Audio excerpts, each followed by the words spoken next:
अब ये हमने प्यूबर्टी तो कर लिया, अब ये आगे प्रेगनेंसी का मरना आता है। अब प्रेगनेंसी वाली स्टेज जब आती है उसमें कितना ज़रूरी है लड़की का मेंटल पीस को, अपनी मेंटली हालत को ठीक रखना, या उसकी सराउंडिंग्स वालों के लिए क्या मैसेज है आपका? बहुत ज़्यादा, क्योंकि देखिए वो टाइम है जहाँ में बॉडी चेंजेस भी आ रही है पूरी तरह से, तो इमोशनल भी चेंजेस आ रही हैं। बिल्कुल। और वही चीज़ जब अंडरस्टैंड करने में आते हैं तो काफ़ी टाइम, जैसे हम प्रीवियसली करें ना कि एकदम सरप्राइज हो जाती है जब हमें पता ही नहीं, अंदाजा ही नहीं, जिसको शेमफुल बताया जाए, तो वो ट्रॉमाटाइज कंडीशन वहाँ में डेवलप हो रही होती है उनकी, जो सप्रेसिव होता है कि इसको नहीं बता रहा है, डिस्कस नहीं कर रहे। सेम कंडीशन जब प्रेगनेंसी में आ रहे होते हैं। सो अगर मेंटल हेल्थ और पीस के बारे में कंसिडर नहीं करें, आप मोस्ट देखोगे जो प्रेग्नेंट वुमेन तो कुछ नया नहीं कर रहे हैं आप लोग, आप अक्सर लोगों से ये सुनोगे, जो वुमेन्स होंगी वो ये बता रही होंगी फैमिलीज में। हाँ, ठीक है। सो कंसीडर क्या किया जा रहा है कि आप सब कुछ नॉर्मल रखो, जबकि उसकी बॉडी पूरी चेंज हो रही है, ओवरऑल हर चीज़ चेंज हो रही है, तो उसके थॉट्स में भी उस तरह की कंफ्यूजन आ रही होगी, क्या हो रहा है, किस तरह से डेवलपमेंट। एक तो वो शादी करके जब आई तो उसको 10 दफा बताया गया कि तुम एक नए घर में जा रही हो, ये एनवायरनमेंट है, वहाँ की चीज़ें तुमने जो है वो समझनी है। उसके बाद एकदम से वो प्रेग्नेंट हो जाती है, तो वो बड़ा है। और प्रेगनेंसी में एक्सपेक्टेशन भी बहुत ज़्यादा की जाती है कि आपने सब कुछ करना भी है और एक हेल्दी भी रहना है।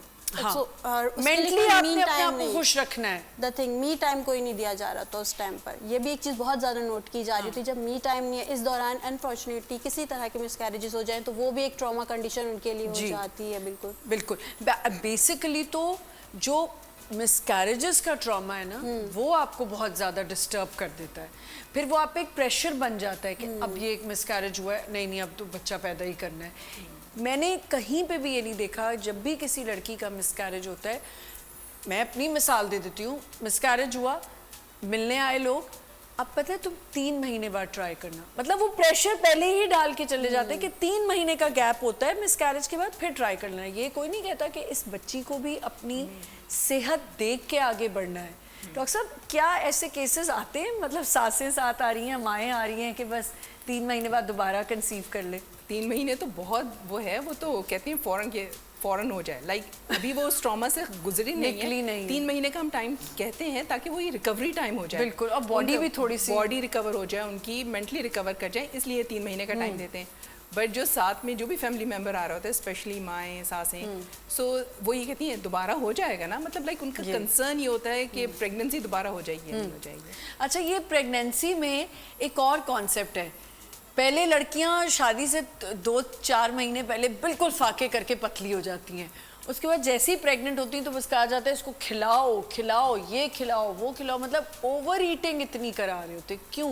नहीं तो वो ये तो नहीं होता कि ओवर ईटिंग करा ही रहे होते हैं, वो खुद भी बहुत खा रहे होते हैं। वो खुद भी बहुत ठूस के खा रही होती हैं, वो हनीमून पे भी जा रही होती हैं, वो पार्टियों में भी जा रही होती हैं, क्योंकि हमारा ये है कि ज़िंदगी जो है ना वो रिश्ते तक और शादी तक है। हाँ। और यहाँ निकाह हो गया और रुखसती हो गई और बात खत्म बस। और मसला ये है कि वहाँ से मिल गया, हाँ, लड़का भी मिल गया, शादी हो गई, पिक्चर्स बन गई, फेसबुक पे स्टेटस चला गया, मैरिड, हाँ। और बात खत्म। और मसला ये कि वहाँ से बात शुरू हो रही है। फेसबुक पे अटकी हुई है लोग, इंस्टाग्राम, स्नैपचैट, पता नहीं कहाँ पहुँच गए।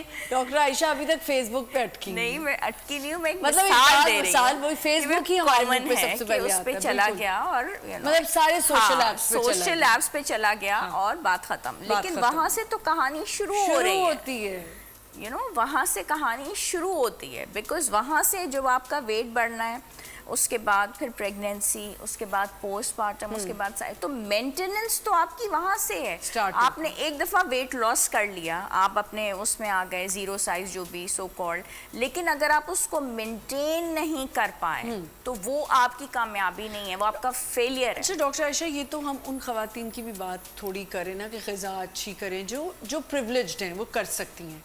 मुझे प्लीज़, मैं आज जानना चाहती हूँ कि मेन वो क्या ग़िज़ा है जो खा के एक जो औरत नहीं अफोर्ड कर सकती है, उसके घर में पहले ही बहुत मसले हैं और अखराजात नहीं हैं, वो क्या मेन कोई 3-4 आइटम है वो खा सकती है जिससे वो आराम से बच्चा हेल्दी रख सकती है और अपने आप? सिर्फ 3-4 आइटम ही ऐसे हैं जो आदम के ज़माने से, हम उसको क्या वो कहें कि उस ज़माने से चले जाएं, वो लेने ही वो चाहिए, लेकिन उसके लिए कुछ फिजिकल एक्टिविटी चाहिए जो हम करने को तैयार नहीं है। उस वक्त की औरत और आज की औरत में फ़र्क ये है कि she use to hunt for food ना, जाती थी, कुछ ढूंढती थी, करती थी खाने के लिए, खेती बाड़ी हो गई, चढ़ गई, उतर गई, मासी वाला थोड़ा काम, जैसे कि कुछ मुशक्क़त हो गई। इवन हमारी मेड्स भी तो हैं, एक्सपेक्ट भी कर रही होती हैं, लेकिन सब कुछ फिर भी तो वो हमारे आती हैं, काम, झाड़ू पोछा एंड एवरीथिंग।